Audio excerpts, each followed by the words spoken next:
वास्तव में संतोष का फल मीठा होता है। शबरी किसे कहते हैं? शबरी माने शब्र, और शब्र माने संतोष। जिसके पास में शब्र है वो शबरी जैसा भक्त है, और जो शबरी जैसा भक्त है उसे भगवान को ढूंढने की जरूरत नहीं है। शबरी को तो भगवान खुद ढूंढ करके उसकी कुटिया पर आते हैं। इसलिए चिंता छोड़ो, सब्र रखो, संतोष रखो। और संतोष घर में भी संतोष रखो, परिवार में संतोष। खाली खाने पीने में संतोष की जरूरत नहीं है, बोलने में भी संतोष रखो।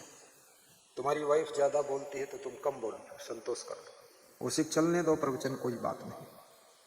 मध्य प्रदेश डिस्ट्रिक्ट रायसेन की एक माता जी का फोन आया, बोले आपका प्रवचन तो प्रेम से सुनते हैं लेकिन मेरे पति का प्रवचन भी चालू ही रहता है, तो फिर मैं बोलती नहीं, जब तक वो घर रहता है कुछ न कुछ बोलते ही रहता है। तो मैं कहती हूँ चलने दो प्रवचन, हो जाने धन का। बोले मैं चुप ही रहती हूँ, बोलने की चांस ही नहीं देता, ना जाने कितना बदकहा है। बोलने में भी संतोष रखो, कम बोलने को मिले तो बेचैन मत होना, और कभी बोलने को मिल जाए तो लिमिट में बोलना, और बोलने को मिल जाए तो तौल कर बोलना। बिना तौले बोलोगे तो याद रखना वाणी बाण बन जाएगी, और तौल कर बोलोगे तो आपकी वाणी अमृत वाणी बन जाएगी, लोगों की जीवन दायिनी बनेगी। तौलो। कबीर साहब कहते हैं, ये तराजू तौल के तब मुख बाहर आनी, बोली तो अनमोल जो कोई बोले जाओ। बोली को अनमोल बताए, बोली अनमोल। कहीं पैसा देकर आप वाणी नहीं खरीद सकते, बोलने का ढंग जिसमें है तो है। बोली तो अनमोल है। धन्य हो, तिलक लगाने के लिए हमारे महान संत आ रहे। तिलक की सेवा प्रारंभ होने वाली है। गाओ, दोहराओ, सब लोग गाइए। क्या गाओगे? यही चौपाई गाना है, बोली तो अनमोल। हर प्रकार की बोली बोलना आपको आता है। बोली से कभी कभी डांटने की आवश्यकता पड़ती है, क्योंकि तुम्हें नाना प्रकार के लोग मिलेंगे। कुछ तो मनुष्य के रूप में मनुष्य मिलेंगे, कुछ मनुष्य के रूप में देवी देवता मिलेंगे, कुछ मनुष्य के रूप में भगवान रूप मिलेंगे, कुछ मनुष्य के रूप में जानवर मिलेंगे, कुछ मनुष्य के रूप में सांप शेर बाघ मिलेंगे, कुछ मनुष्य के रूप में राक्षस मिलेंगे। इसलिए उनको कभी कभी डांटना भी पड़ता है। और जो देव तुल्य लोग मिलते हैं उनसे बहुत विनम्र होकर बोलना पड़ता है। कहाँ किससे कब क्या कैसे बोलना है, किस में नमक डालना है, किस में चीनी डालना है, ये कितनी तादाद में डालना है, ये समझना। तो बोली तो अनमोल है। वाह, बोलो बोलो गा दो। जो कोई बोले जाए ये तराजू तौल के मुख बाहर आने। बोले हमारी पूर्व के हमें लखे नहीं कोई, हमको तो सोई लखे जो बोलना।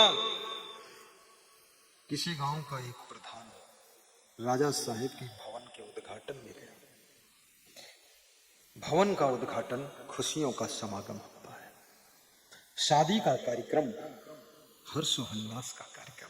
वहां पर तुम मुंह लटका कर बैठो तो गलत असर पड़े।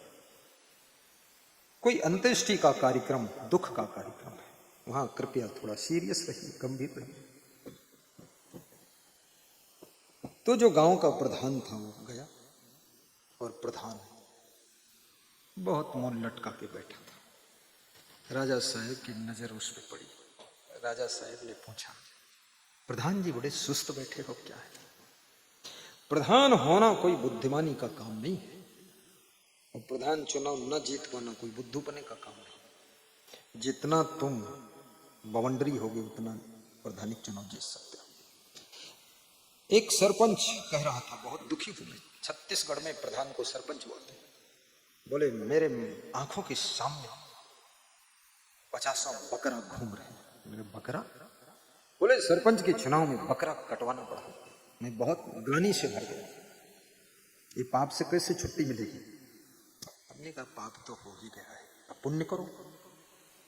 बोले पुण्य क्या करूं? हमने कहा स्वयं बकरा खाना छोड़ो और सत्संग कराओ, हजारों लोगों को बकरा छोड़वाओ, दारू छोड़वाओ। बोले दारू भी बहुत बांटना पड़ा। तो हमने कहा अच्छा हुआ जो मैं तेरा गुरु नहीं बना, मैं मेरे को भी डुबा देता था, कंठी पीछे करता। कितने लोग ऐसे हैं जब ध्यान लगाते तो कंठी आगे कर लेते, और जब कुछ गड़बड़ करते माला पीछे पीठ पर कर लेते। और ये भी कहते भगवान तू नजर रखना मैं क्या कर रहा हूं। भगवान भी वहां से भागता है कि नालायक, सबको ठगता घूम रहा है, भगवान उसमें कहां घुस जाएगा। कंठी का भी महत्व समझो। ये माला जो गुरु पहनाता, गले की माला, ये साधु भेष जो गुरु के हाथों से मिलता है, इस भेष का भी सम्मान रखिए। सबका भेष है अपना अपना। पुलिस का भेष उनकी ड्रेस, खाकी ड्रेस। स्त्रियों का भेष उनका साड़ी भेष। मैंने एक बार देखा अमीनाबाद में 2-3 स्त्रियां लंगोट पहनकर घूम रही थी। आज की 20 साल लंगोट मतलब जांघों से कपड़ा पहना था, और उम्र उनकी 45 साल।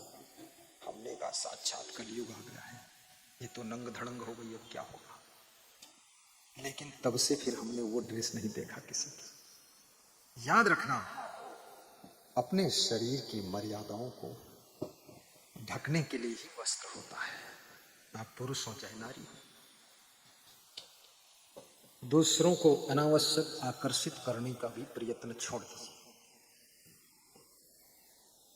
आकर्षित ही करना है तो भगवान को आकर्षित करो, अपने भक्ति और सद्बुद्धि और सेवा उपासना से। जैसे सेवरी ने भगवान को खींच लिया था अपनी कुटिया पर, बेर खिलाए थे, ऐसी अपनी कुटिया पर महान पुरुष भगवत पुरुष को खींच लो और उनको थोड़ा सा सेव फल खिला दो, बेर और मत खिलाना। ऐसा करो, ये आकर्षण। तो प्रधान से पूछा राजा ने कि तू उदास क्यों है? उसने कहा मैं इसलिए उदास हूं, ये जो आपका राजमहल है ये तो अच्छा है, लेकिन इसका जो मेन गेट है वो थोड़ा छोटा है। तो बोले छोटा है, तू तो निकल गया, तेरे क्या टेंशन? तो बोले टेंशन ये है कि जब आपकी मृत्यु होगी और 4 लोग आपकी अर्थी लेकर निकलेंगे तो गेट में निकल नहीं पाएगा, ये गेट तोड़ना पड़ेगा फिर उस समय। वो चिंता है, दूरदृष्टि वाला आदमी। मैं प्रधान हूं, साधारण नहीं, मेरी दूरदृष्टि। राजा को गुस्सा आ गई कि मूर्ख, अरे यहां मरने की बात करने की क्या जरूरत है। राजा ने आदेश दिया इसको जेल में डालो, ये कहां कार्यक्रम में शामिल हो गया। किसी के कार्यक्रम के बीच में प्रवेश हुए तो थोड़ा वहां कुछ ऐसी एक्टिविटी कीजिए जिससे उत्साह बढ़े। किसी के शादी कार्यक्रम में जाइए, वहां भी खुश होइए कि अरे आपका मंडप बहुत अच्छा है, बड़ी सुंदर व्यवस्था है, खाने पीने का प्रबंध अच्छा, मैं सब चेक करके आया। खाओ भले ही एक ही गुलाब जामुन, लेकिन फेंको ना प्रभु। हर चीज पैसे से आती है। और किसी बेटे के बाप के दिल के ऊपर हाथ धर के पूछो कितना कर्ज लग गया शादी में। मेरे से कितनी बेटियों के बाप बोल रहे थे 2 लाख रुपया है और 10 लाख का खर्चा है, शादी में क्या करें गुरुजी। हमने कहा आंखें मूंद के ध्यान करो और दिन भर आंखें खोल के काम करो। बोले काम खोल कर थे, पैसा बचता ही नहीं। ऐसी शादी मिली कि लड़के का बाप बोला कि हम पैसा लेंगे ही नहीं। तो उसका फोन आया, बोला लड़की को पसंद कर लिया है, वो पैसा कहता लेंगे नहीं।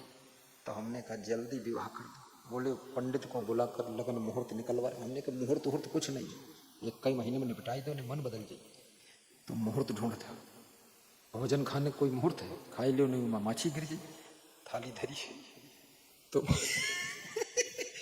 शुभ कार्य का मुहूर्त तो शुभ कार्य ही मुहूर्त है, उसमें और क्या मुहूर्त ढूंढना है। तो कर दिया उसने, बेटी सुखी। गुरु का आशीर्वाद भी कभी कभी काम कर जाता है। तो प्रधान जी को जेल में डाल दिया गया।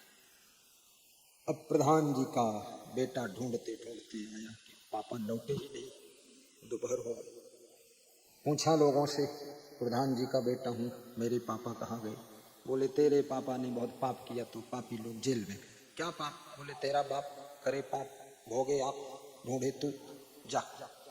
क्या बोले? बोले उसने कहा ये जब तुम मरोगे राजा साहब तो ये गेट तोड़ना पड़ेगा। तो राजा नाराज हो गए, डाल दिया जेल में। अच्छा, अरे मेरे पापा को तो घर में भी बोलने की अकल नहीं, तो यहाँ भी गलत बोल दिया, मैं समझा दूंगा। राजा साहब से मिला, बोला राजा साहब नमस्कार, मेरे पापा को जेल से बाहर छोड़ दीजिए, क्योंकि मेरे पापा ने गलत बोला कि आपकी मृत्यु होगी तो अर्थी निकलेगी, गेट तोड़ना पड़ेगा। गेट कम चौड़ा है, छोटा है, उसको तोड़ने की जरूरत नहीं है। आपका ये शरीर है ना, जब मर जाएगा ये तो मिट्टी हो जाएगा, इसकी टुकड़े करके बाहर निकाल देंगे।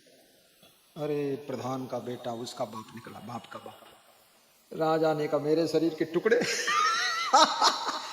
जो बात करना ही नहीं चाहिए उसी बात को बार बार कर रहे, उसको भी जेल पहुंचा दिया। तो प्रधान की पत्नी प्रधानी जब शाम तक बाप बेटे दोनों नहीं लौटे तो प्रधानी वहां से चली। ज्यादातर 80% प्रधान मूर्ख होते हैं, बस लूट घसोट बदतमीजी काम करते रहते, चट्टा कहीं का। देखिए पद को संभालना कोई आसान बात नहीं। किसी आश्रम के महंत बनो, महंत को थोड़ा उदार भी होना चाहिए, सरल भी होना चाहिए और सबकी प्रेम भाव रखना चाहिए। महंत बन गए तो बिल्कुल ऐसे अकड़ कर फूल कर बैठते हैं, ऐसे फूल कर बैठते हैं चाहे जैसे बैठते हो, लेकिन अभिमान आ जाता है। एक महंत हमको मिला, मैं छत्तीसगढ़ प्रदेश से आ रहा था, तो उसके पास मिनी बस थी, उस पर लिखा हुआ था कुछ धर्म रथ या के पता नहीं क्या था। तो मैं देखा तो मेरे पास भी मिनी बस थी, तो मेरा पहचान तो था नहीं, पर मैं कोई साधु संत मिल जाता तो दर्शन परसन कर लगा। रोक दिया गाड़ी और उससे मिला, उसकी बस में घुसा मैं। हमारे साथ भी संत थे, 22 महात्मा, साहेब बंदगी जय सिया राम। तो वो मेरी ओर ऐसे देखा जैसे कोई कीड़े मकोड़े को देखता है, समझा कोई होगा कीड़ा मकोड़ा। हमने कहा यार अभी तक तो हम साधु थे और आदमी थे, यहाँ तो कीड़ा मकोड़ा हो गए। बड़े घमंड से, ना जरा मुस्कुराया ना खुश हुआ, अब बोला भी नहीं कि साहेब बंदगी। उसने कहा कहाँ से आ रहे हैं? मैंने कहा छत्तीसगढ़ प्रदेश से आ रहा हूँ, यूपी जा रहा हूँ। तो जब उसका अहंकार देखा मैंने तो अपने साधु से मैं बोला तू नारियल ले आ गाड़ी से, अपने श्री फल पर 500 रुपया धर के दान कर दिया। हमने कहा साहेब जी देर हो रही है, आज्ञा दीजिए मैं चल। तो उसको बात को पता चला, वो जो अंदर आए थे नमस्कार करने वो असंग देव थे। तब से उसकी 20 साल मेरी भेंट नहीं हुई, क्योंकि घमंडी को मिल करके आपके अंदर भी उलझन हो सकती है। ज्यादा रावण से मिलो तो फिर राम को भी गुस्सा आ ही गया रावण पर, इसलिए दुष्ट के साथ थोड़ा दूरी बनाओ। ज्यादा लोभी से मिलोगे तो तुम्हारे भीतर भी लोभ पैदा हो जाए। बहुत क्रोधी के साथ रहोगे तुम भी क्रोध ही करना शुरू कर दो, उसका प्रभाव पड़ता है। क्रोध बढ़े नरमूढ़ की संगत, मोह बढ़े परिवार की संगत, लोभ बढ़े धन में चित दीन है, और बुद्धि बढ़े विवेक बढ़े कभी दीन सो सज्जन संगत की है, ज्ञान बढ़े गुणवान की संगत, ध्यान बढ़े तपसी संग की है, और ज्ञान घटे नरमूढ़ की संगत। मूर्ख की संगत करो तुम्हारा सब ज्ञान खत्म हो जाए। शाहजहानपुर की एक माता जी कह रही है कि हमका बहुत ज्ञान था गुरुदेव, रामायण याद रहे वो बहुत ज्ञान रहा है। तो हम ज्ञान रहा है, अब नहीं है ज्ञान का, लेकिन अब बिल्कुल बुद्धि कट गई, खोपड़ी कट गई। तो खोपड़ी तो लगी है, अरे कहीं नहीं लड़का जब से पैदा हो गए बड़कवा, ये सब दिमाग ही काट दी। कहीं इसको तुम ले जाओ, एक साधु ही बना दे। तो हम कहें तुम्हारा दिमाग घर में काटे साधु बनी तो हमरो काट दिए, तो तुम्हें रखो कटना कहीं हमका कट्टा क्यों दे दो? अरे कहीं ले जाओ, हम बची तुम कटो पिटो जो कुछ हो। तो फिर मैं उसके लड़के को लाया, महीना 2 महीना, तो हमारा दिमाग तो नहीं काट पाई, लेकिन सुधर के जब घर गवा तो अपने छोटे भाई गिरा एक बहुत बारिश, खून खच्चड़ गई। तो हमने कहा क्या हुआ? तो उसकी माँ का फोन आया, कहे बहुत मारी से मरे से बचा छुटकुआ भाई। हमने कहा हुआ तो, बोले ये तो सुधर ही गवा, लेकिन ये छुटकुआ बिगड़ गवा। तो इसको बिगड़ा देख के क्या गुस्सा आई, तो वह बहुत कोटी से सब मारो काटू मची है गुरु जी, ये छुटका के ले जाओ, हम भिद दो, जितना नालायक सब हमारे पास भेजो। छुटका आवा वो 3 दिन बहुत हैरान हमारे पास, ऐसे छटपटाए जैसे जल से मछली बाहर निकल गई। उसका मोबाइल जमा कर दिया मैंने, बिल्कुल दफा 44 लगाया हमने, देखते ही गोली मारने का आदेश। मैं मोबाइल जमा कर देता हूँ सबका, जो मोबाइल ना जमा करे उसको निकाल के बाहर करता हूँ, बोलता था जिंदगी भर मत आना यार, दुष्ट कहीं का, मोबाइल कौन है तेरे, क्या जरूरत है, तो जमा हो जाता है। अनुशासन गुरु को भी रखना चाहिए, तो जमा हुआ मोबाइल। अब मोबाइल के बिना वो छटपटाए। फिर एक दिन उसको ज्ञान दिया मैंने, तो थोड़ा मुस्कुराया। फिर निघासन में कार्यक्रम में गया तो हमारे साथ गया, हमने मैनेजमेंट दे दिया, ये करना वो करना, तो थोड़ा खुश हुआ। हमने कहा तुम संत हो जाओ। बोले एक बार घर भेज दो और दोबारा आएगी तो संत हो जाएंगे। बोला ठीक है। तो एक बार घर भेजा और दोबारा आया ही नहीं। संत कोई सौभाग्यशाली बन सकता है, सबके बस का नहीं, सबकी किस्मत में ही नहीं, क्योंकि सही सलामत संत हो जाओ तो इससे बड़ा सुख कहीं है ही नहीं।